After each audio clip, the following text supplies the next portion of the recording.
I think this process is very interesting because it is a completely anonymised process, yet instinctively people with very different educational, cultural and very different personalities coalesce around the excellent, often overcoming, I think, their own instincts towards the kind of work which they would personally perhaps advocate.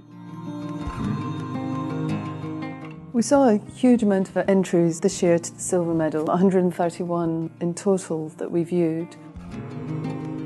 It was a very intense process. We obviously had to look at a lot of images in a very short period of time, but what I was surprised about was how quickly you could come to conclusions about projects. It was interesting because it was a very different group. You had our previous winner, you had practitioners and myself as an academic. You might think that they would look for very different things in the projects, but it was extremely easy to get to a shortlisting. I think what was encouraging about a variety of the entries, where there was a desire to take an existing typology and look at refurbishment, restoration, and how we can learn from the familiar. Interesting looking at housing, which was encouraging. You know, these are the sorts of things that it's interesting to see that are being engaged and these briefs are being looked at.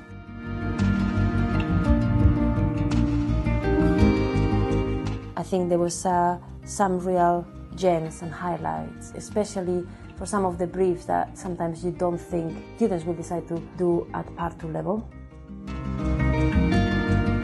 I was especially encouraged by the highly commended scheme on what that was addressing and the message that that gives as well within the architectural profession.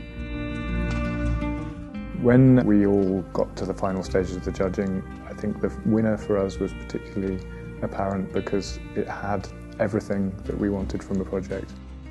It was clearly the winner from the moment we saw the images as they were presented to us until after we saw the presentation of the portfolio.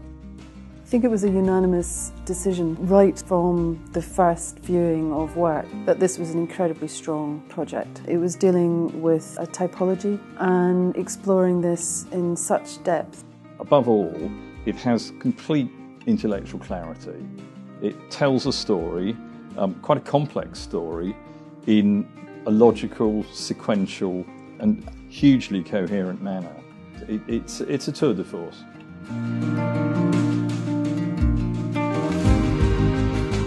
I think when students are in an embryonic stage, it's important to recognise that the ideas that they have are worth taking forward into practice, because within practice obviously there are a lot of restrictions, and once you're in there it's good to hold on to those ideas and keep them fresh and realise that they're of value. The President's Medals is there, I think, both as a promoter and agent provocateur of thought leadership in the profession, and long may it be so.